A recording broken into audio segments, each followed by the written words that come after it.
السلام علیکم سامعین، ونس مور ہارر اسٹوری۔ رات کے ٹھیک 12 بج رہے تھے۔ آسمان پر کالے بادل چھائے ہوئے تھے اور ٹھنڈی ہوا سنسناتی گلیوں میں سیٹیوں کی طرح آوازیں پیدا کر رہی تھی۔ شہر کے پرانے حصے میں ایک شکستہ عمارت کھڑی تھی، جس کے زنگ آلود بورڈ پر دھندلے حروف میں لکھا تھا، صبا سینما۔ یہ واقعہ نیو کراچی کے علاقے صبا چورنگی کے قریب صبا سینما کا ہے۔ لوگ کہتے تھے کہ یہ سینما انگریزوں کے دور میں بنایا گیا تھا۔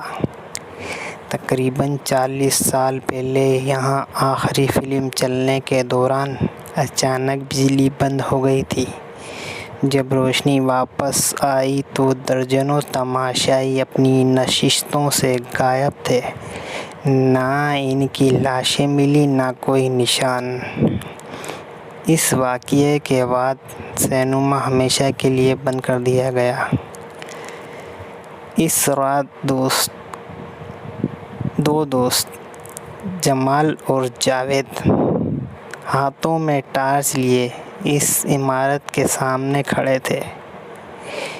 کیا واقعی اندر چلیں؟ جاوید نے ہچکچاتے ہوئے پوچھا۔ جمال نے دروازے کی طرف دیکھا اور کہا، اگر آج واپس چلے گئے تو زندگی بھر یہی سوچتے رہیں گے کہ اس سینما میں آخر کیا راز تھا۔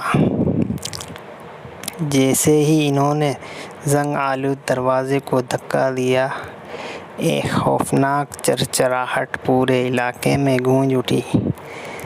اندر مکمل اندھیرا تھا۔ گرد سے بھری نشستیں، دیواروں پر جالے اور پھٹے ہوئے پوسٹر اس جگہ کو کسی بھولے ہوئے خواب کی طرح بنا رہے تھے۔ اچانک ہال کے آخری کونے سے کسی کے آہستہ آہستہ چلنے کی آواز آئی۔ دونوں نے فوراً اپنی ٹارچ اس طرف موڑی، مگر وہاں کوئی نہیں تھا۔ اسی لمحے بغیر کسی بجلی کے پرانا پروجیکٹر خود بخود چل پڑا۔ ہال میں سفید پردہ روشن ہوا، مگر اس پر کوئی فلم نہیں چل رہی تھی۔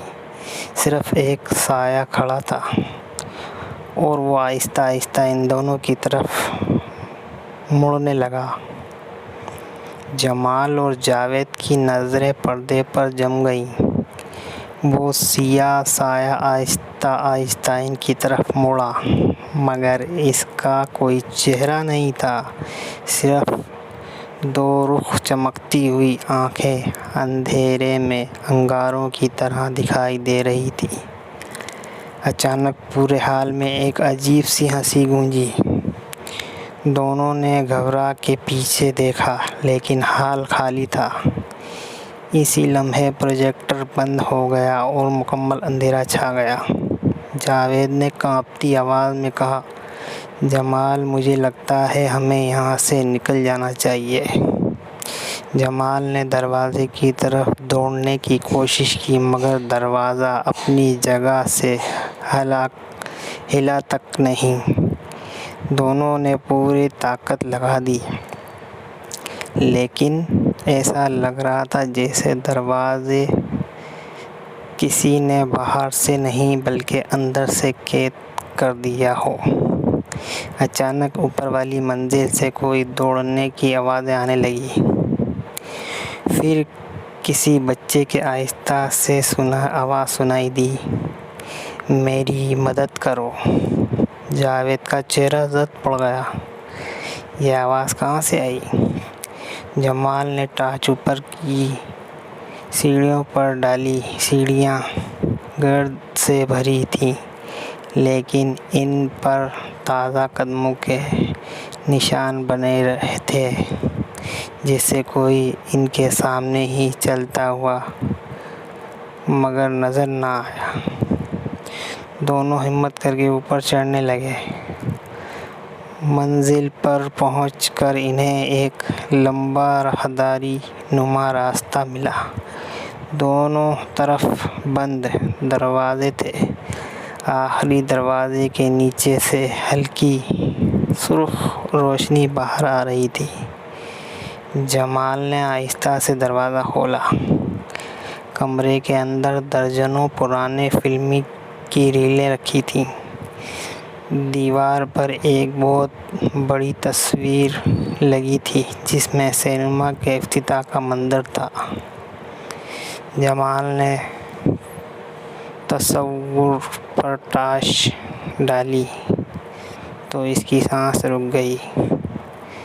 تصویر میں موجود ہجوم کے درمیان دو چہرے بالکل اس کے اور جاوید کے جیسے تھے۔ اسی لمحے تصویر میں موجود دونوں آدمیوں نے آہستہ آہستہ اپنی گردن موڑی اور مسکرانے لگے۔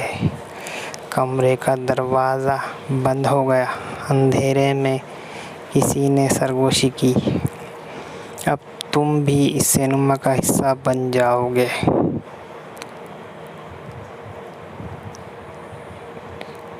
کمرے کا دروازہ بند ہوتے ہی ہر طرف گہرا سناٹا چھا گیا۔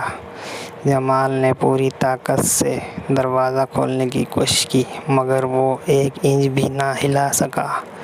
جاوید کے ہاتھ کانپ رہے تھے۔ اس نے ٹارچ دوبارہ دیوار پر لگی تصویر کی طرف کی۔ تصویر میں موجود تمام لوگ اب سیدھے ان دونوں کو دیکھ رہے تھے۔ اچانک ٹک ٹک کسی نے کمرے کے باہر سے دروازہ کھٹکھٹایا۔ کون ہے؟ جمال نے بلند آواز میں پوچھا۔ جواب میں ایک بوڑھے آدمی کی بھاری آواز آئی، شو شروع ہونے والا ہے، اپنی نشستوں پر بیٹھ جاؤ۔ یہ سنتے ہی کمرے کی بتیاں ایک لمحے کے لیے جلیں اور فوراً بجھ گئیں۔ پھر پورے سینما میں ایک پرانی گھنٹی بجی۔ جاوید نے خوف زدہ لہجے میں کہا، یہ وہی گھنٹی ہے جو فلم شروع ہونے سے پہلے بجتی تھی۔ اچانک دروازہ خود بخود کھل گیا۔ باہر وہی سنسان راہداری تھی مگر اب وہاں سرخ روشنی پھیلی ہوئی تھی۔ دونوں آہستہ آہستہ چلتے ہوئے مرکزی ہال میں پہنچے۔ یہ دیکھ کر ان کے قدم وہیں رک گئے۔ چند لمحے پہلے تک جو ہال ویران تھا اب اس کی تمام نشستیں بھری ہوئی تھیں۔ سینکڑوں لوگ خاموشی سے پردے کی طرف دیکھ رہے تھے۔ کسی نے بھی سر نہیں موڑا، کسی نے کوئی آواز نہیں نکالی۔ سب بالکل ساکت تھے۔ جمال نے قریب جا کر پہلی قطار میں بیٹھے ایک آدمی کے کندھے پر ہاتھ رکھا۔ وہ آہستہ سے مڑا۔ اس کا چہرہ مکمل سیاہ تھا۔ آنکھوں کی جگہ دونوں گہرے سیاہ سوراخ تھے اور ہونٹوں پر ایک غیر فطری مسکراہٹ تھی۔ ایک ہی لمحے میں پورا ہال ان دونوں کی طرف مڑ گیا۔ سینکڑوں چہرے ایک ساتھ اور سب نے ایک ہی جملہ کہا، آخری شو میں خوش آمدید۔ اسی وقت پروجیکٹر زور سے چل پڑا۔ پردے پر فلم شروع ہوئی لیکن اس فلم میں کوئی اداکار نہیں تھے۔ اس میں صرف جمال اور جاوید دکھائی دے رہے تھے۔ وہی کپڑے، وہی ٹارچ اور وہی راستہ جس پر وہ چند لمحے پہلے چل کر آئے تھے۔ اچانک فلم میں دکھایا گیا جمال رک گیا۔ اس نے پردے کے اندر سے سیدھا باہر کھڑے اصل جمال کی طرف دیکھا اور آہستہ آہستہ مسکرایا۔ جمال کا دل زور زور سے دھڑکنے لگا۔ اس نے چیخ کر جاوید سے کہا، پردے کی طرف مت دیکھنا، لیکن بہت دیر ہو چکی تھی۔ جاوید کی نظریں پردے پر جم چکی تھیں۔ اس کی آنکھوں کی پتلیاں آہستہ آہستہ سفید ہونے لگیں اور وہ کسی بے جان انسان کی طرح ایک خالی نشست کی طرف چلنے لگا۔ جمال نے پوری طاقت سے اس کے پیچھے دوڑا، مگر اس لمحے پورے ہال کی بتیاں ایک ساتھ بجھ گئیں اور اندھیرے میں پھر وہی آواز گونجی، آخری شو ابھی ختم نہیں ہوا۔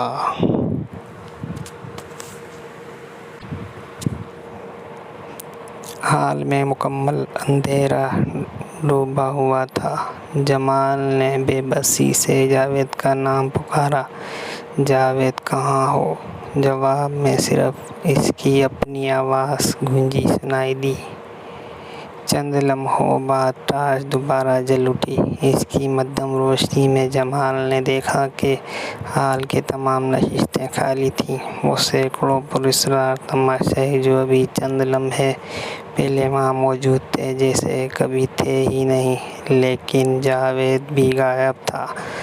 جمال کے ماتھے پر پسینہ آ گیا۔ اسی دوران اسے دور سے کسی کے آہستہ آہستہ رونے کی آواز سنائی دی۔ وہ آواز ہال کے پردے کے پیچھے سے آ رہی تھی۔ ہمت جما کر کے وہ پردے کے قریب پہنچا اور اس نے پردہ ہٹایا۔ پردے کے پیچھے ایک تنگ راہداری تھی جس کی آخر میں پتھر کی سیڑھیاں نیچے جا رہی تھیں۔ دیوار پر زنگ آلود لوہے کی ایک تختی لگی تھی جس پر دھندلے الفاظ میں لکھا تھا، تہہ خانہ عملے کے علاوہ داخلہ منع ہے۔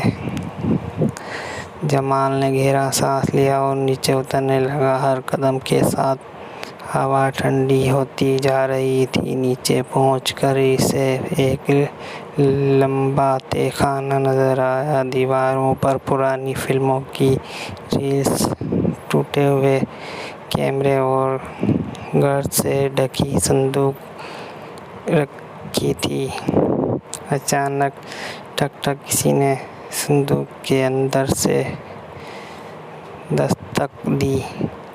جمال خوف سے ساکت رہ گیا۔ دستک دوبارہ سنائی دی۔ اس نے کانپتے ہاتھوں سے صندوق کا ڈھکن کھولا۔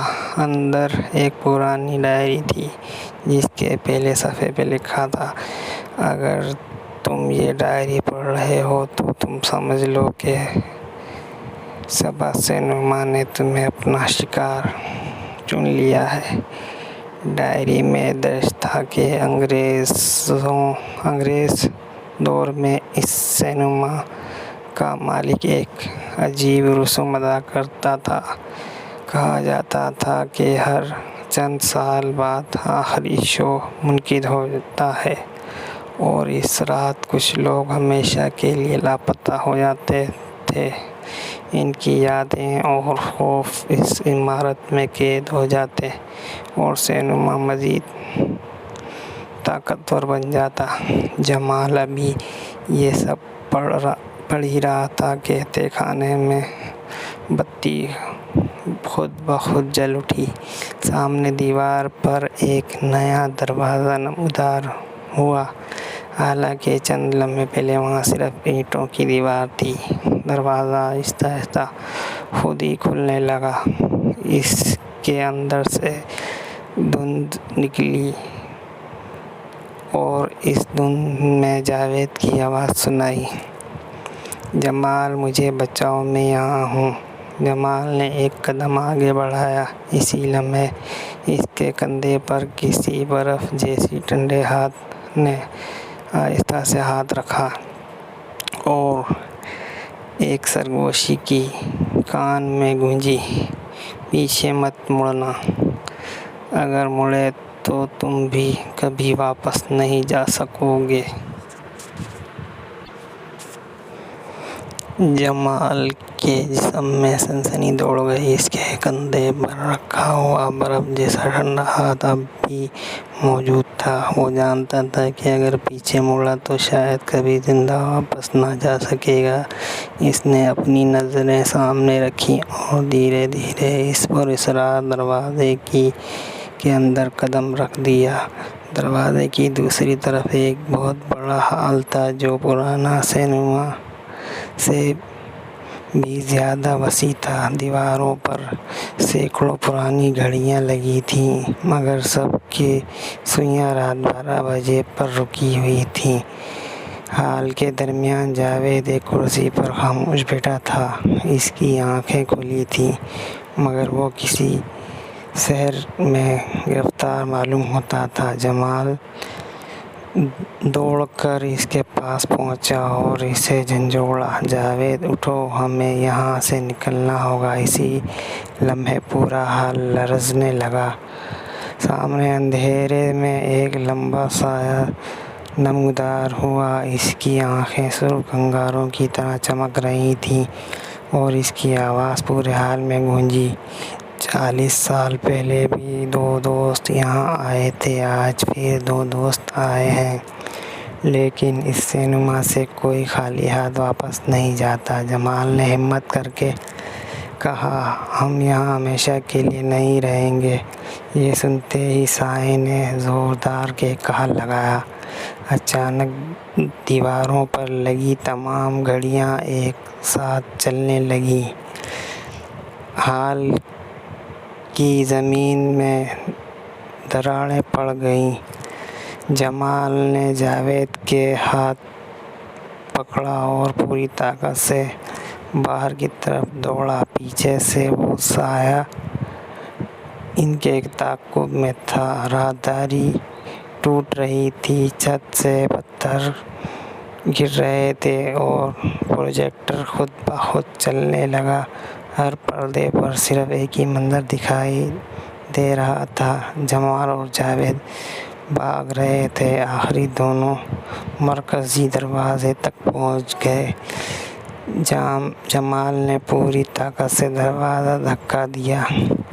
دروازہ ایک زوردار آواز کے ساتھ کھل گیا۔ دونوں باہر زمین پر پڑے۔ اس لمحے سینما کے اندر سے ایک خوفناک چیخ سنائی دی اور پوری عمارت لرزنے لگی۔ چند لمحے بعد ہر طرف خاموشی چھا گئی۔ صبح ہونے پر پولیس اور مقامی لوگ وہاں پہنچے، مگر اندر کچھ نہ ملا، نہ وہ پراسرار ہال، نہ تہہ خانہ، نہ پرانا پروجیکٹر۔ بس ایک چیز ملی، ایک پرانی سیاہ سفید تصویر۔ اس تصویر میں سینما کے سامنے لوگوں کا ہجوم کھڑا تھا۔ ہجوم کے آخری قطار میں 2 نوجوان مسکرا رہے تھے۔ وہ جمال اور جاوید تھے۔ حالانکہ تصویر کے نیچے تاریخ لکھی تھی، 15 اگست 1946۔ جمال نے تصویر دیکھی تو اس کے ہاتھ کانپنے لگے۔ اس نے دوبارہ سینما کی طرف دیکھا، مگر وہاں اب کوئی عمارت موجود نہیں تھی، صرف ایک خالی میدان تھا۔ آج بھی شہر کے بوڑھے لوگ کہتے ہیں کہ اگر کسی سنسان رات کو اس میدان کے قریب سے گزرو تو دور اندھیرے میں ایک پرانا سینما کی دھندلی روشنی دکھائی دیتی ہے اور ہوا کے ساتھ ایک آواز سنائی دیتی ہے، آخری شو شروع ہونے والا ہے، کیا تم ٹکٹ لے کر آئے ہو؟ اس کے بعد روشنی اچانک غائب ہو جاتی ہے، میدان دوبارہ خاموش ہو جاتا ہے۔ سامعین، آپ کو کہانی کیسی لگی؟ کمنٹ باکس میں اپنی آراء دیں۔